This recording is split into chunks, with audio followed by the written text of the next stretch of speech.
Et donc salut à tous, c'est Julien, on se retrouve donc pour une nouvelle vidéo, et évidemment vous l'aurez vu dans le titre, aujourd'hui on passe sur une nouvelle collector, évidemment celle de Assassin's Creed Valhalla, après Origins et Odyssey, le troisième opus mythologique de la célèbre licence d'Ubisoft, Assassin's Creed. Donc je la fais un peu après tout le monde, hein, cette vidéo de collector, j'avais envie vraiment de me poser et de la faire quand j'aurai le moment pour m'en occuper. Et du coup voilà, on va regarder un peu cette collector et on va essayer de voir un peu aussi le contexte historique qui est vachement intéressant dans ce nouvel opus. Mais avant toute chose, oui, regardons déjà ce que cette collector nous offrait. Alors, alors cette collector, ce qui est déjà, je la trouve déjà, enfin, si vous allez voir un peu mes vidéos sur Origins et Odyssey, déjà cette collector, je la trouve quand même un peu moins fournie que les autres. Je m'expliquerai tout à l'heure, on va déjà voir ce qu'il y a là-dedans. Alors évidemment, nous avions, bon, le jeu, ça, on passera vite, hein, voilà, Ultimate Edition, avec les exclusivités du Season Pass, les bonus de préco, tout ça, les missions spéciales, les tenues, les skins. Voilà, voilà, on va passer vite fait. Alors, tout d'abord, nous avons, alors, chose qu'il n'y avait pas dans les précédentes collectors, là on a un certificat d'authenticité. Alors, bon, je vous avoue que c'est pas trop ce qui me fait rêver dans cette collector. Voilà, donc j'ai la numéro 12472. Mais voilà, ça a le mérite d'être là. Après, est-ce que ça vaut le coup de faire un certificat d'authenticité pour une collector de jeux vidéo? Il y en a certaines, oui, mais pour une collector comme celle-là, je pense pas que c'était nécessaire. Il y avait d'autres trucs à mettre, je pense, de plus important. Mais il reste quand même classe. Il reste quand même classe. Voilà. Donc le certificat d'authenticité. Alors, ensuite, nous avons évidemment le steelbook. Le beau steelbook, voilà. Avec très sobre, hein, très sobre. Alors, je vais essayer de vous le montrer correctement. Très sobre, avec des faces vraiment sympas. Hein. Donc le logo du jeu, tout simple. Voilà. Rien d'exceptionnel en soi. Alors, nous avions également une petite lettre avec à l'intérieur. Alors, j'aurais dû les sortir avant peut-être. Ah, alors, est-ce que je vais y arriver? Ok. Avec 3 lithographies du jeu, donc des illustrations de concept art. Alors, alors. Donc là, on a une ancienne tour. Hein. Ensuite, nous avons des paysages, évidemment. Hein. Bon, le jeu est quand même beau, le monde ouvert est vraiment sympa. Hein.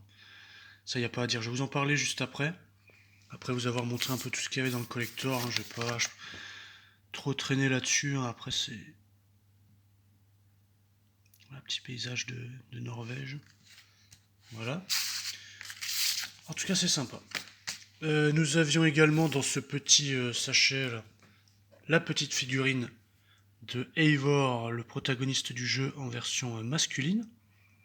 Donc le petit totem, ça fait penser un peu à ce qu'il y avait dans la collector God of War, les petites statuettes des forgerons Brock et Sindri. C'est exactement ça en fait.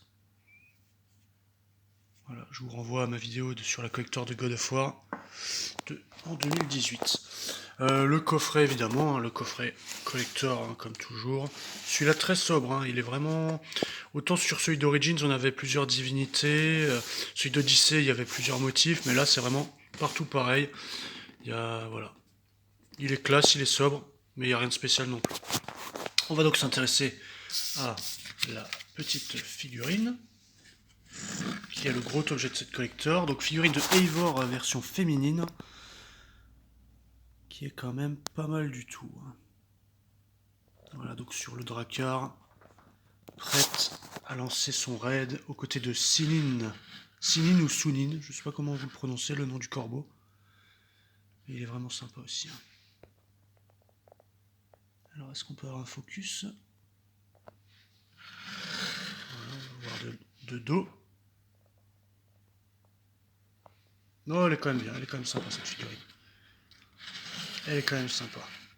Après, je trouve que j'aurais bien rajouté une petite cicatrice ou deux sur le visage, quelques petits détails, vous voyez. Là, ça fait vraiment, ouais, ça fait vraiment Ouais, un peu femme de cire, comme on dit. Mais autrement, non, rien à dire. Elle complétera très bien la collection avec Origins et Odyssey aux côtés de Bayek et Alexios. Donc, donc je voulais vous dire, oui, point noir de cette collector déjà, ce que j'ai vraiment trouvé dommage. Parce qu'en plus, elle a le même prix, elle avait le même prix, voire plus cher que l'édition collector de Origins et l'édition Sparte de Odyssey. Euh, Pas de carte du monde. Ça, c'est un truc que j'aime bien avoir, la carte du monde, hein. Il y en avait une dans Origins et Odyssey.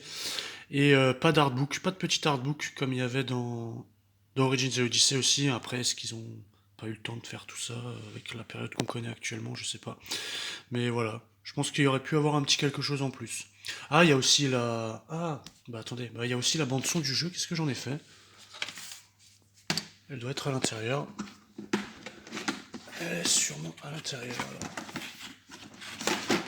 Bon, on va voir. La bande son du jeu.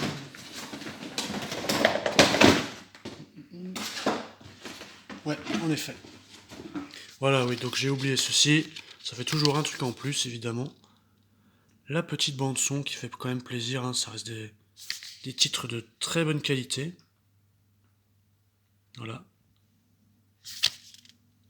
Je sais pas s'ils ont fait exprès de mettre que des croix sur les tracklists, sur la tracklist là, pour pas spoiler d'éventuels événements ou je ne sais quoi. Mais voilà. C'est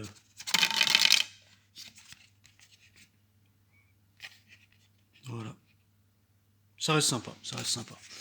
Donc oui, je disais cette collector. Alors ouais, du coup pas de cartes, pas d'artbook. C'est dommage, c'est dommage. Ça aurait pu ouais, venir compléter encore vraiment le tableau, je trouve. Mais voilà, ça reste quand même une bonne petite collector qui fait plaisir. C'est Assassin's Creed, c'est la mythologie.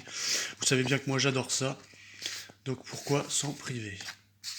Surtout que je l'avais commandé dès le premier jour de l'annonce du jeu. Donc voilà. On va se faire une petite vue d'ensemble, comme toujours. Alors, on peut remettre un peu tout en ordre. J'ai foutu le bordel. Et voilà. Bon, il y a quand même pas mal de trucs, hein, c'est vrai. C'est quand même sympa. Alors, donc pour vous parler du contexte du jeu, parce que moi ça m'intéresse quand même beaucoup. Alors bon, j'ai pas la carte, c'est ça qui est dommage. J'ai pas la carte pour illustrer mes propos, mais oui, donc bon, comme vous le savez, ça se passe au 9e siècle durant les invasions vikings. Pas au début, pas au début, donc pas au niveau des premières incursions vikings. Donc Eivor, hein, le protagoniste, est chassé, pas chassé, doit partir de Norvège pour aller conquérir des terres en Angleterre et fonder une colonie et des alliances. Donc voilà pour le truc. Et il y sera amené à rencontrer des figures historiques, voire même semi-légendaires, comme les fils de Ragnar Lodbrok, ou même du grand roi Alfred du Wessex, qui deviendra le premier roi à unifier l'Angleterre. Voilà pour la petite histoire. Que dire d'autre sur tout ça? Bah, pour mon ressenti sur le jeu, bah, je le trouve bon, hein, dans la lignée de Origins et Odyssey. Après, il y a des mécaniques hein, des anciens Assassin's Creed qui reviennent et qui font vraiment plaisir. J'ai pas forcément connu les anciens, mais c'est vraiment des choses que je comprends que les fans de la première heure voulaient revenir parce que c'est vraiment des petites features sympas comme le camouflage en ville, le, la lame secrète évidemment qui était absente dans Odyssey. Et puis voilà, oui, le monde ouvert en lui-même est vachement prenant, hein. C'est la mythologie scandinave, hein, aussi enchanteur que la mythologie égyptienne ou grecque pour Origins et Odyssey. Non, mais franchement, le, un novice qui découvre Assassin's Creed avec Origins, Odyssey et Valhalla, c'est... Ouais, ça vaut quand même le coup. Certes, il aura pas toutes les notions du début de la saga, mais franchement, c'est sympa. Je trouve vraiment ces jeux vraiment cool. Et franchement, je prends beaucoup de plaisir sur le jeu. Voilà, hein, c'est à peu près tout ce que je voulais vous dire. On est déjà bientôt à 10 minutes de vidéo. Je voulais pas faire quelque chose de trop long, hein. Et non, mais j'espère que ça vous aura fait plaisir. J'espère ne pas avoir fait un peu trop rapidement, hein. De toute façon, il n'y avait pas énormément que ça à montrer, hein. Je ne veux pas vous prendre votre temps non plus comme ça, hein. Quoi qu'il en soit, merci beaucoup. Merci beaucoup pour votre attention. Et puis on se retrouve très très vite pour de nouvelles surprises. Allez, prenez bien soin de vous. Bye.